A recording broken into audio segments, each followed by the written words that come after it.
All right. I don't know how long I want to talk about this. I can't believe we have to talk about this. I expected better from you. But you know what? You can't spell fanatic without fan, now can you? We need, we need to have a little talk about what happened on Twitter involving Quandre Diggs. Now, I am grateful for Quandre Diggs for many reasons. First of all, that when his body broke and he got paid, he didn't just, decide, well, I got paid, fuck it. He came and, battled through recovery and then came back again the following year and played his ass off and continues to play his ass off. And then there's all these conversations about, well, we gotta replace Quandre Diggs because he's bad. Now, as somebody who can think like a general manager would think, I understand the idea of we need to invest in the future. He's getting a little older. Jamal hasn't necessarily proven that he can stay healthy all the time. And Julian Love is like, he's the rotational piece, and we don't necessarily know what we have there, considering he didn't start out as well at the beginning of the season, but as the pieces around him got better, he got better. That might not be entirely fair to him. He did improve on his route running and his tackling and things that you would assume any player would get better at, especially entering a new system. But the idea that we do need to invest more in the safety depth, considering how much is being spent, I want to say next year, 2024 season, if we were to keep Diggs and Jamal on the roster, it's what, like $50 million combined? And surely they restructured Jamal's contract, right? And that's why we were able to have so much space here, because of his injury history. And he didn't want to have to put it all on this year, right? I bet the Seahawks didn't want that either. But to call Diggs bad for the reason to replace it is, it's immature. and to be honest, when you look at the Pro Football Focus grades, which is something that people keep pointing out, if you just look at the raw Pro Football Focus grades, it's dangerous, right? His overall grade for 2023 is 58. Well, that doesn't tell you much if you're not familiar with Pro Football Focus grades, now does it? Well, the number one safety in the league's overall grade is 90. So if you, as somebody who just looks at just the grade, says, holy shit, so the best player is 90 and Quandre Diggs is 58. Well, if you were to just go off of that, Quandre Diggs sucks. Especially if you play Madden all the time. You'd want a 90 player, and a player with 58 is on your practice squad, if even. So why are we paying Quandre Diggs? And then when you look at Jamal Adams, his is 69, nice, 0.9. And he is getting paid like one of the top 10 safeties in the league. So even if that was 70, well, the number one safety in the league is paid, has a 90 grade, which is 20 points above where he is. So why did we even restructure him? We should have just used this as an opportunity to let him go. Think of all the cap space. We could invest in more safeties. We just drafted Witherspoon, so clearly we know how to find safety talent now in the draft. And then of course, they also talk about this with Geno Smith, and that's a whole nother conversation. But let's focus on Quandre Diggs and Jamal. So, who is this number one safety in the league? This is Javon Holland. And you know what? Let's really look at this. I'm going to share my screen. This is Javon Holland from the Dolphins. And I believe they got him because they traded Minkah Fitzpatrick to the Steelers. And if you remember, the big question was, do we want Jamal Adams in the trade or do we want Minkah Fitzpatrick? Because these dudes were fucking dogs. And then we got Jamal Adams, and we're like, holy shit, we got Jamal Adams. This is insane.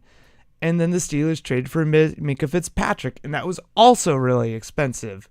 Just not nearly as expensive because it was Jamal fucking Adams, who's really good, who then set an insane sack record for a defensive back before he fell apart. That had nothing to do with sacks. He just kind of fell apart because it's the NFL. And now he's fine. So yay Jamal Adams. You have your opportunity to continue to get sacks.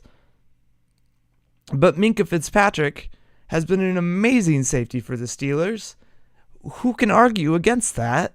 In fact, many have said we should have gotten Fitzpatrick instead of Adams because Fitzpatrick was worth the investment.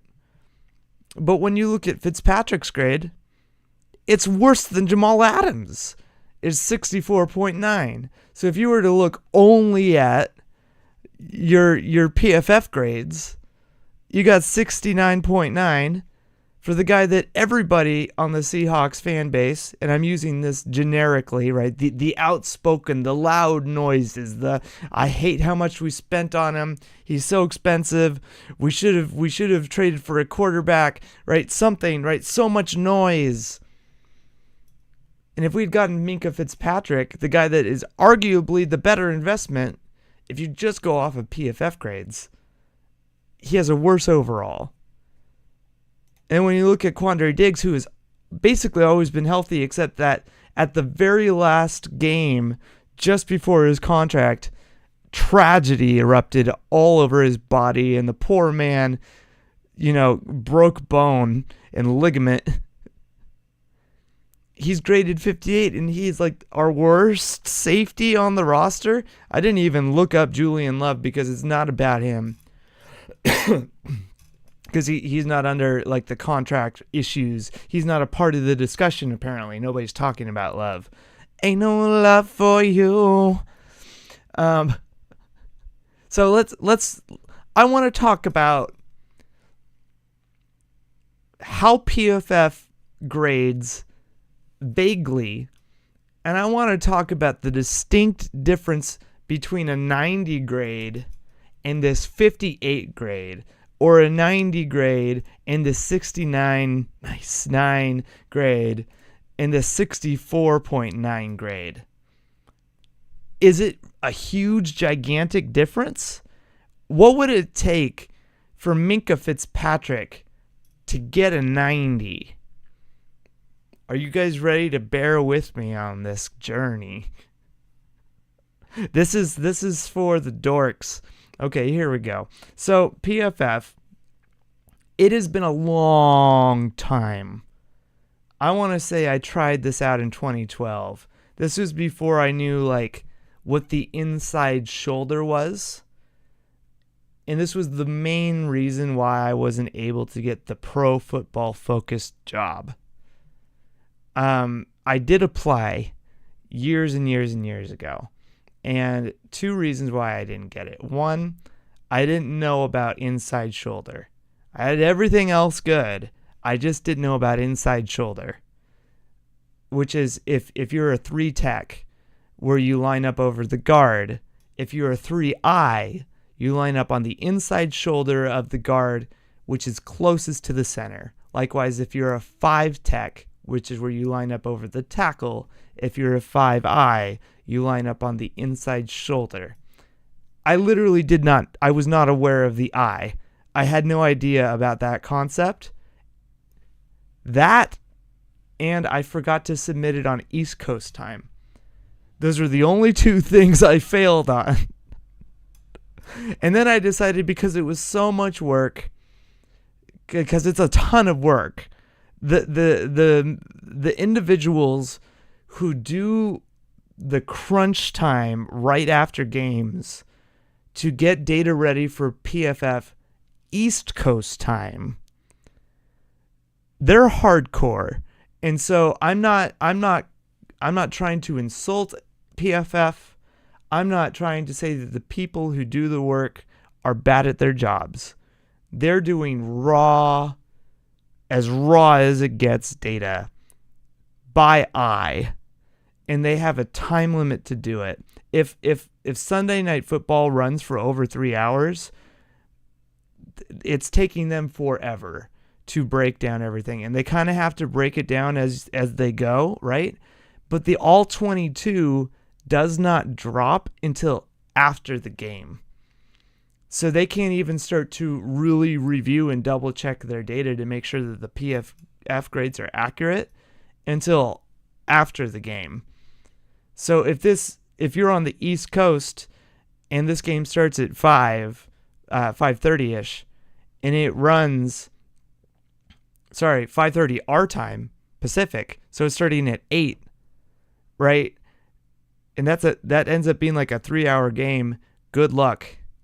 It's crunch time. You got to be doing that like the entire game, and you got to get it right. And so sometimes things get a little flubbed, and it's a really hard job is what I'm trying to get at. It's a really hard job, and a lot of room for error. And also, they don't have the time to understand assignments, because that's not their job. Their job is, where did they line up? Did they line up at this hash mark here? Did they line up at this spot over that thing over here? What is their position called? Because they might be, DK Metcalf might be 14 and he's listed at the wideout position, but right now he's in the slot position. So technically he's not wide out, he's slot. Or he's taken 2 steps backward, so he's in a tight end position instead. So they have to look at that stuff specifically, because it changes the way that they count. And you got to get it right. And it's really hard, because they're not looking at, the safety is in a hook play. No, they're like, the safety's in cover 2. Meaning the safety is on this hash mark, is at this depth. They're at 20 yards deep.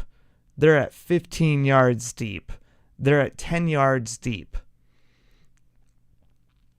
And that's so if Quandre Diggs makes a tackle, they're going to record Quandre Diggs made a tackle on this play. If a ball is thrown into Quandre Diggs' region, they're going to say, was a ball thrown into his region, yes or no? And they're going to say, yes, there was a target there. Was there a reception? Yes, a reception was allowed.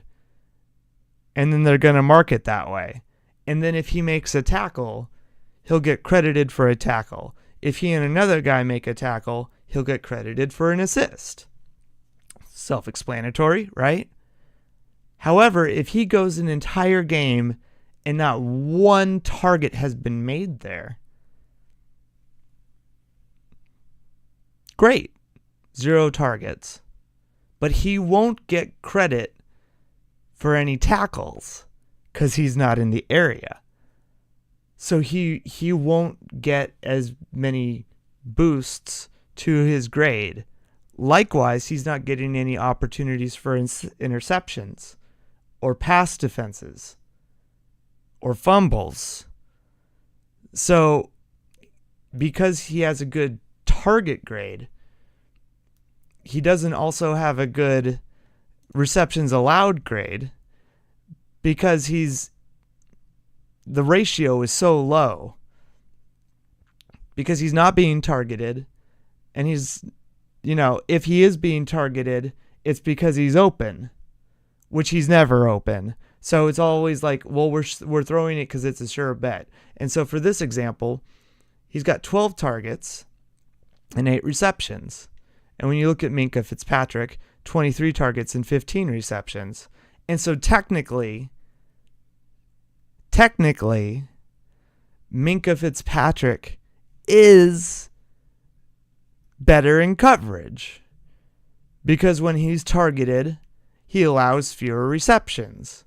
But when you look at Quandre Diggs, he's targeted less. So which would you rather have? The guy who's targeted less or the guy who gets targeted twice as much and allows twice as many receptions? It's so close but look, he's allowed 12 receptions. He's ranked 67th. He's allowed 23 receptions, and Minkah Fitzpatrick, and he's ranked 28th. He's allowed 15 receptions, and he's ranked 15th. Quandre Diggs is allowed 8th, and he's ranked 62. You explain to me how that makes any sense for a 58 grade. Quandre Diggs has allowed an interception. Has an interception. Minkah has 0. Minkah has 3 forced. Oh, wait. I thought he did have 3 forced fumbles. He doesn't have any fumbles. And he doesn't have any sacks. Oh, this is Minkah Fitzpatrick. I'm supposed to be on Yvonne. This is the same story, 25 and 16. This is what I'm supposed to be on, 25 and 16. Twice as many targets, twice as many sacks, 0 interceptions, 3 forced fumbles, 90 grade instead of a 58. You see what I was getting at? I had it all planned in my head beforehand. More than twice as many targets. Still allowing, like, the 23 and 26, the 67 and 62. He only has 2 more. Does he have any sacks? No sacks. He has 2 forced fumbles and no interceptions. So he has 2 more turnovers than Diggs. And he's allowing twice as many receptions on over twice as many targets. Why is this disparity of 58 to 90 so gigantic? Well, let's look at the tackling. So he's got 40 tackles and 13 assists. And Quandre's got 33 tackles and 8 assists.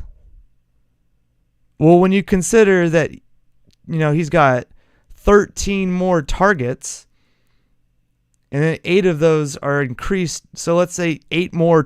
He has 8 more tackles right off the bat from there. Well, that's 41 tackles right there. So again, you're telling me that the difference between Quandre and Yvonne Holland is 42 points? Did I count that right? 32 points?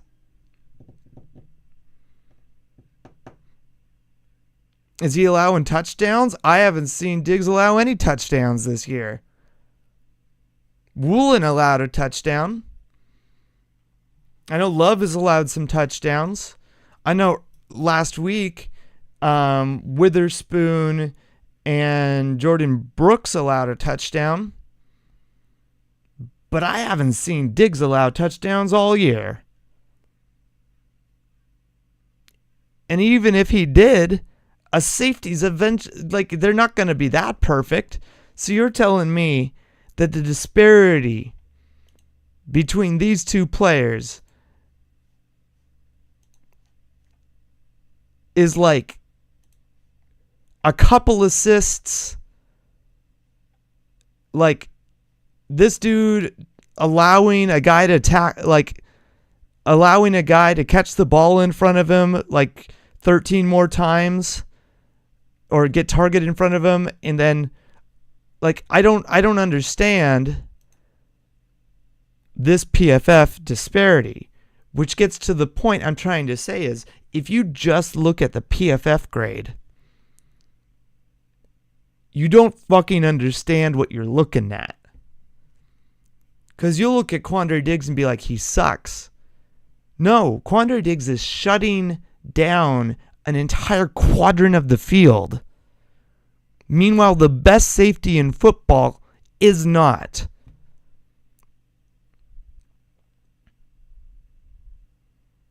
Who would you rather pay? The best safety in football, which we've already done and you didn't like it, because I got the 3 right here. These 2 were the best safeties in football, Minkah Fitzpatrick and Jamal Adams. And they're ranked about where, just a little bit above Quandre Diggs. Or would you rather try again with a guy like Yvonne Holland, who's barely better than Quandre Diggs statistically, but according to PFF, sucks?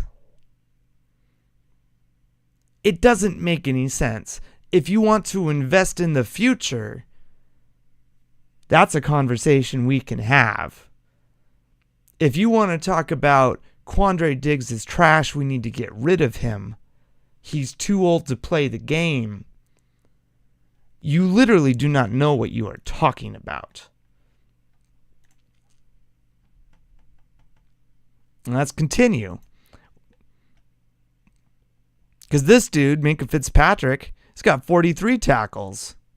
He's got 23 targets and 16 receptions. 44 tackles for Yvonne Holland, 25 targets for him, and 16 receptions. That's like basically the same stat line. See, 13, 23, 26, 16, 28, and 31. It's pretty fucking close, right? Notice also that they're tied. You got a lot of players that are tied. We're just moving them up and down the list, which I wonder if that's affecting overall grades. What's the difference? Well, he's got 0 interceptions and 0 forced fumbles, 0 sacks. So really, the only difference between these two guys, other than maybe touchdowns, is, well, he doesn't have 3 turnovers. And that's one of those things you can't really control. Because, as we've seen with like Richard Sherman and Earl Thomas and the rest of them, sometimes teams just decide to stop throwing your way. Or they find a way to be like, that guy's going to constantly, Cam Chancellor's going to punch the ball out. Let's make sure that we keep the ball away from Cam Chancellor. And so him being one of the best safeties in football, it wouldn't behoove me to think that ball carriers are like, hey, remember when Minkah's coming for you, hold the ball extra tight. Punching the ball out is hard. So part of it is probably Yvonne Holland is getting a bloated grade because of 3 fumbles compared to Minkah Fitzpatrick.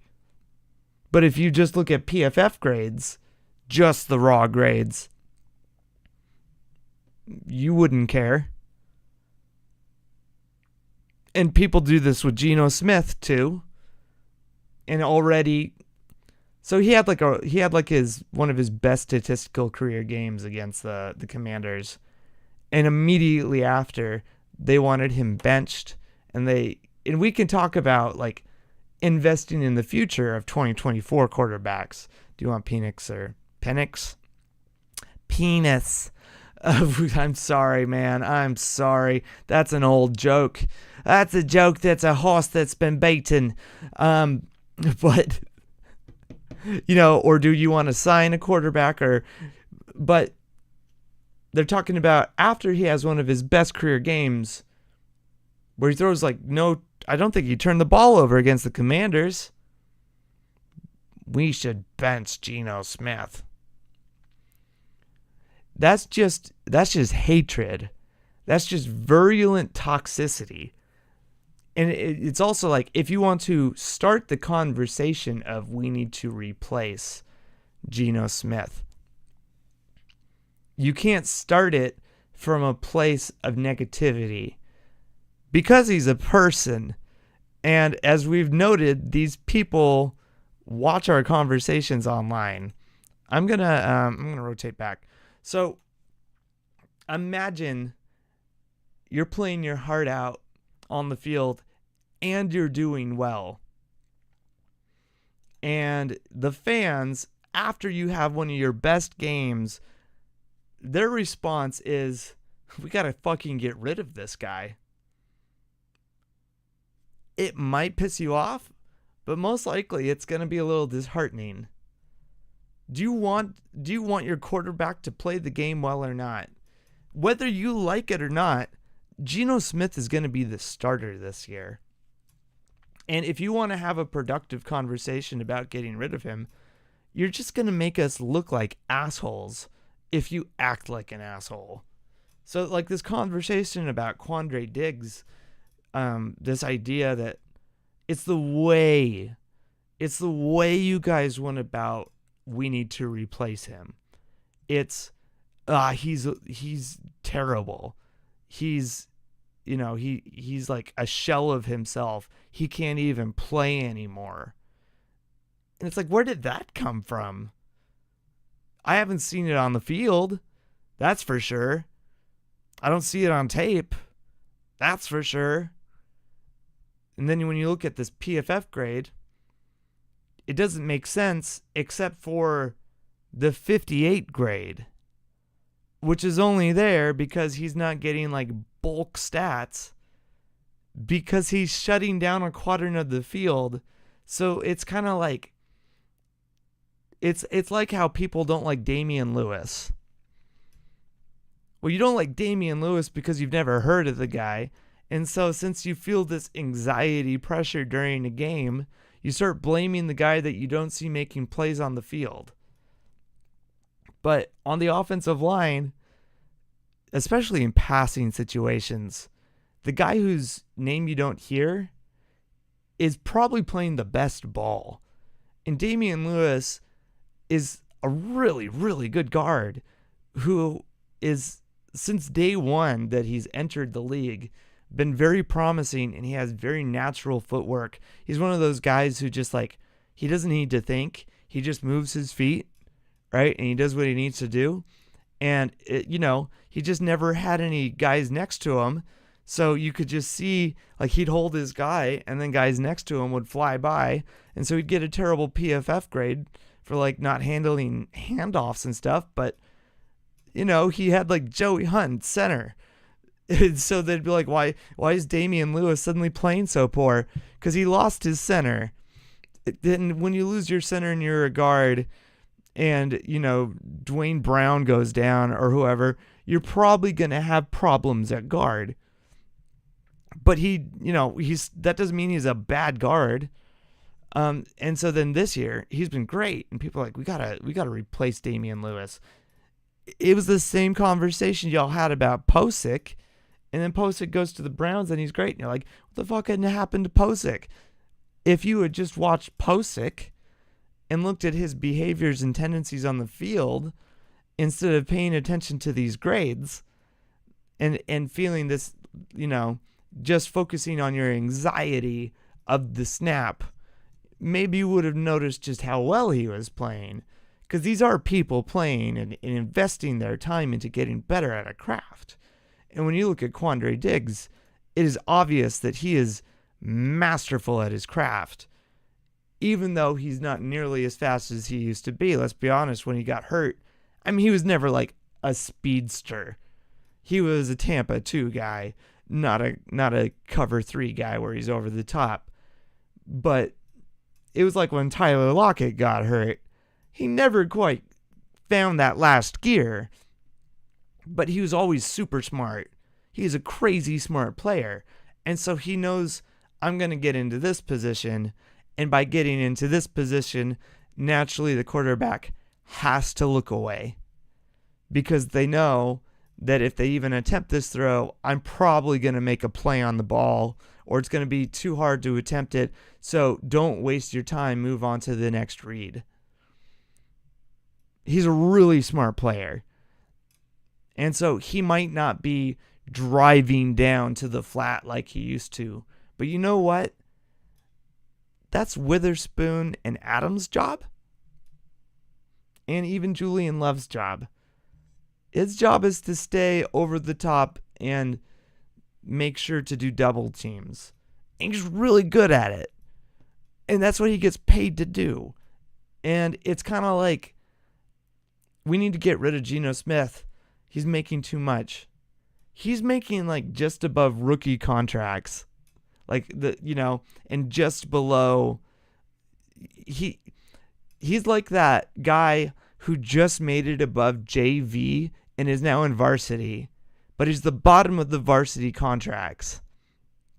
If you can bear with me, like, he's not getting paid a lot of money, guys, and his contract is really easy to get out of. If you want to move him back to JV, you can, and he's playing really well, like a top 10 quarterback, when you play the system that he's designed to be in, which is what a West Coast system is designed to be. The invention of the West Coast system was, we have a quarterback who's good at these specific things, so we're going to run a system that lets a quarterback be good at the things that they're good at. And the problem is, earlier this year, except for the second half of the Commanders game, we were running systems that Geno Smith was not good at. Not necessarily because he's not good at them, last year, but because teams found a way to shut out those plays, and as an offensive coordinator, you got to find a way to adapt.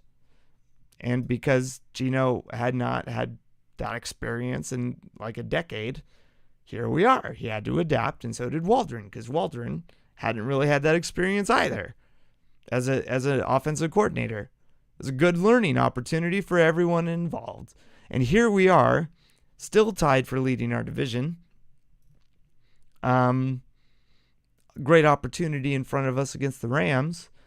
And maybe we figured out how to get the ball into Geno's hands and use him the correct way. Now, if we were to use Quandre Diggs like Jamal Adams, that 58 grade would probably make a little bit more sense now, wouldn't it? And you could say, well, Jamal Adams, his grade probably makes sense. It doesn't make sense to me either, because when you look at he's got 19 targets, and he's only allowed 16 receptions. And sure, he hasn't been in nearly as many games as Yvonne Hall and Quandre Diggs, but he's not really having the ball thrown against us, and he plays specifically in the area of the field that we're worst at. So we ranked 30th in short yardage DVOA passing situation. So if a team is passing against us in short yardage situation, which I'm going to say is like 8 yards or shorter, 7 yards or shorter, the area, well, we rank 30th there. We're terrible at it. And it's mostly because of missed tackles, which is, in my opinion, where Jamal Adams should be graded poorly, because he has had tackling problems. He started to kind of get that together at the second half of the Commanders game, and I think that was due to coaching. But when you look at his passing grade with that 19 targets and 16 receptions, that's the worst area in the field where we're at, and he's not really being targeted, all things considered. Now that I think about it, he's mostly hustling to where somebody else dropped the ball. And he only has 24 solo tackles, which is really interesting. So I'm interested if his grade is more accurate overall. He doesn't have a sack. He doesn't have any fumbles. Because he is a 69. Nice. 0.9.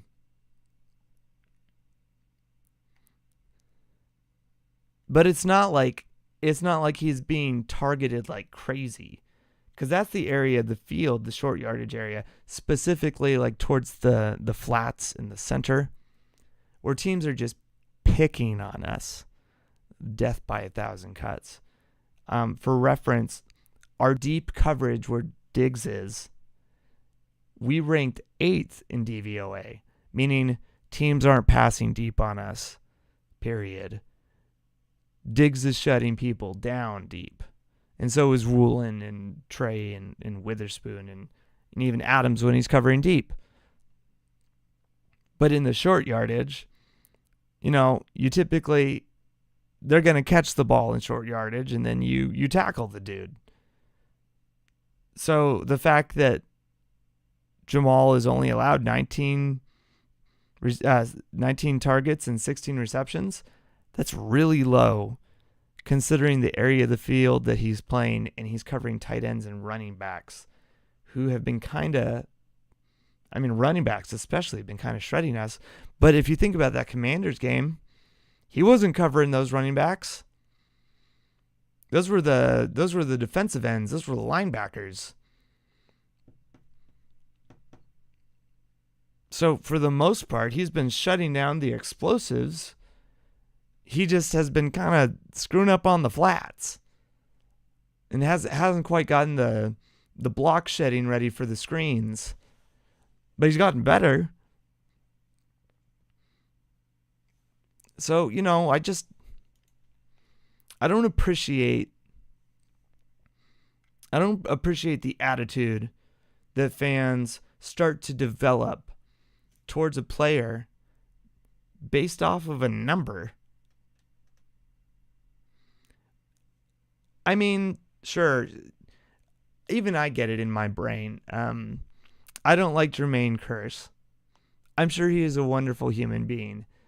But there was like a couple plays that start to sit wrong with me. Just like, I don't like his body language. I don't like how he didn't fight for that play. And then of course in Super Bowl 49, that last play where Russell throws the pick, my whole stance is, well, because he never is actually an aggressive human being, why would you put him on Brandon Browner, who's going to block the fuck out of him, which is going to allow what's-his-fuck to come in and intercept the ball and get in the way of Lockett? Of course Brandon Browner is going to block Jermaine Kearse, because Jermaine Kearse can't even beat a guy in coverage, physically. He gets all limpy. He has to have cover zero to beat a guy in coverage, and then everyone defends him saying, look at how amazing he is. He's in cover zero. You can hear it already coming out of me. But he's a good route runner. He's got good hands. Once he got LASIK, he was able to see the ball better, which means that he was actually pretty good at identifying where the ball was in fades. I can do both. Do both. If you have a bone to pick with Jamal Adams like I did, where I'm like, I don't like the way he tackles, but I also admit that he is really fucking good at these other things, where people would say, well, he can't cover the pass. I can understand that, because in that one season, when he wasn't familiar with the system, he was getting beat by tight ends pretty deep, and it was not looking pretty. Not this year. So there's still like some angst, right? And a lot of that angst is based off of like, no, I'd rather invest all that draft capital on a quarterback. And that's a whole other conversation, but that has nothing to do with Jamal Adams. And so the way that we talk about these players, I don't like the energy that's being pushed out. And it's interesting because as soon as we get Williams, And I think I heard Rob Stadden talking about this, and I do recommend you check out his podcast. And I disagree with him often. People were calling Rob Stadden toxic. And I understand why, but I disagree with them. He's opinionated. And he has strong feelings. And he is allowed to feel them. Period. But there was one interesting thing that he said, which was we should get rid of Diggs. And I think he also mentioned Jamal, but let's stick to Diggs.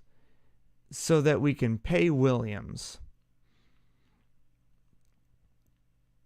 Isn't that just trading in one old car for another old car? That's a philosophy thing, because Pete Carroll builds from the back to the front. And so we can have that conversation, but you got to remember that who your coach is, how the team functions. If you want a player that fits in a 4-3, but your team is a 3-4, it's not going to work well. Or likewise, a 3-4 and you want a 4-3. Look at Sheldon Richardson. It didn't work well. And we run a system that requires 3 safeties. So if we get rid of one of those safeties, we need to have that conversation. And I think a lot of that, well, he's toxic, can be placed to most sports fans. Where people say, well, our fans are toxic, or those fans are toxic. It comes across as dismissive. And again, I'm not coming after Rob. I'm using him as an example for other fans, right? Because this is how we start to get into fights. Because I think Rob is great. And he was making a point. And I think the point is worth having a conversation about. But then people would call him toxic. And I don't think that's acceptable. I think he had a valid argument to make. But when we talk about players in a way that comes across as dismissive, and somebody else likes that player, they take offense to it. Likewise, when a player is praised who somebody doesn't like, we take offense to it. And we need to come to this middle ground where we realize these players are people, and we talk about them like they're not in the room. And if you really think about it, especially on social media, but a fan base is a group think tank, the way that we all communicate. And we're all a big fan of the same thing. And the players are a fan of the same thing too. And if we're going to talk about the players that are on the field, eventually they're going to hear it. And we saw just what it did to Rashad Penny and his emotional well-being. And, we've seen what it did to Jamal Adams. He was thinking about retiring. We wouldn't have been able to see how well he's playing this year. We saw how hard it was for Geno Smith, and I'm sure it wasn't easy on Russell Wilson. And there's just like a certain type of attitude. I'm not talking blind positivity. I'm not talking blind, cold tape and facts. Because that's another thing, is we'll have people just be like, well, let's just look at the tape. There's also like more to running a football team than tape. And there is also more than, well, we need to cling on to players and never think of the future. So I understand that. But there's also something too, we need to respect what we have. And many times it feels like we don't respect what we have, and then we get upset a year later when a really good player we did have gets replaced by, well, we'll let Jerron Reed go, and then we'll bring in Al Woods. Good old thigh arms. And then we don't understand why thigh arms and Poona Ford can't replace one Jerron Reed. And then when Jerron Reed comes back, everyone thinks Jerron Reed sucks. It's a terrible decision. He's too expensive. And despite my pleas, he ends up being a really good player for us.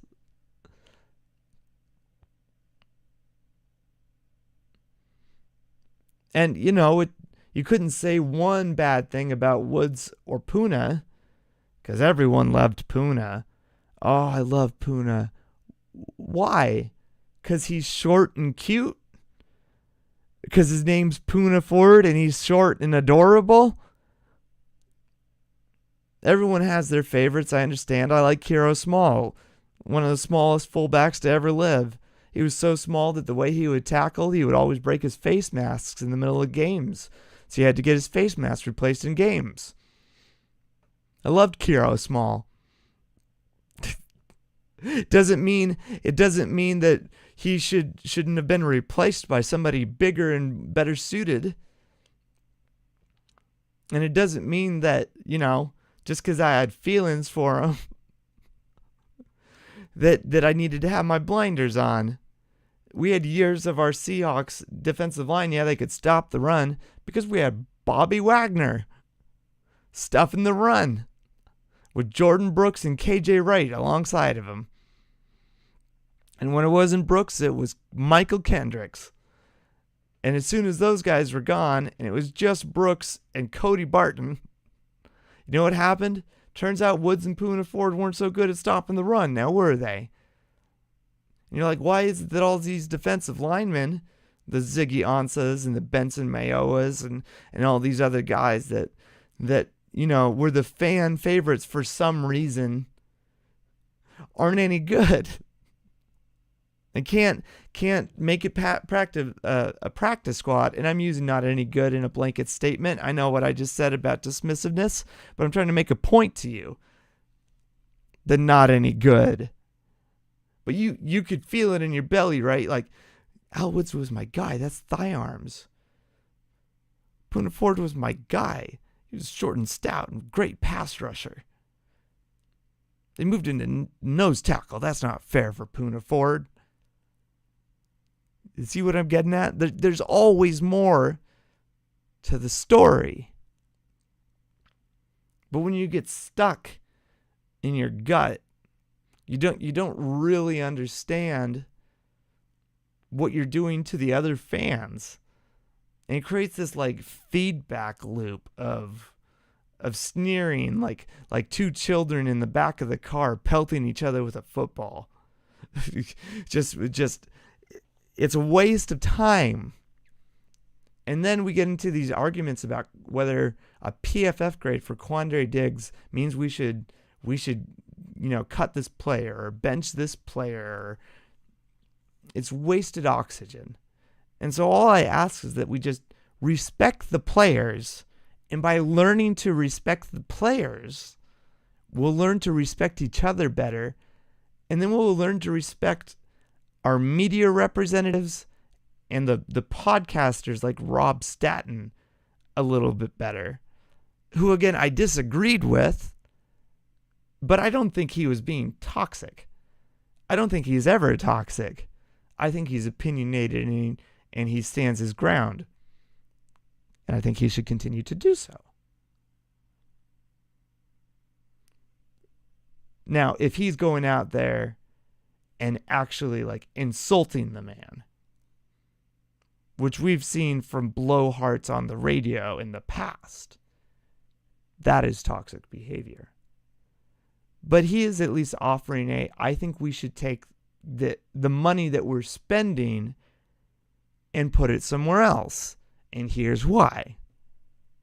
That is constructive feedback. He doesn't necessarily need to go to the finite detail debate me bro style,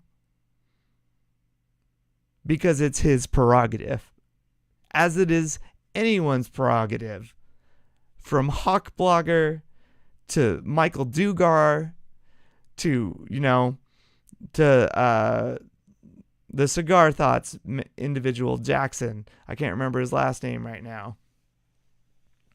All of them are wonderful, and I often disagree with all of them. I often agree with a lot of them too when they open my mind to something. There's also a lot of fans online too who will bring up an opinion that will slap me in the face, and I'll be like, I didn't see that coming. I need to look at that a little closer. And it's just a matter of respect. We don't need to be insulting the super fans. I personally don't like super fans. I don't like the way that they deck themselves out.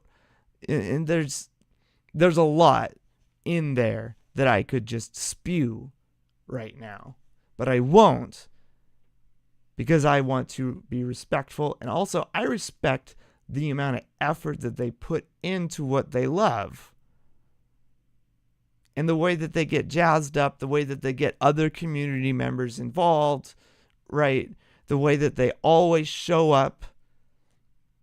Super fans are great, even though I have personal problems with some of the ideology around it. They're also great, even though we have conflicts. So I don't need to go out and attack them, just like the 12th man doesn't need to go out and attack other fan bases, which statistically, from what I've seen, we don't really do. And I'm grateful for that. And the reason I bring these up is that if we continue to be respectful to our players and nurture that behavior, we will continue to be seen as a respectful fan base. And that's important to me. And that's also important to just our identity. Because who do you want to be known as? Do you want to be known as a bunch of fucking assholes like the Jets fans? or do you want to continue to be known as, like, a bunch of really smart fans up in Seattle who, love football, who love their players, whose players want to stay in Seattle, even though they're from all over the country.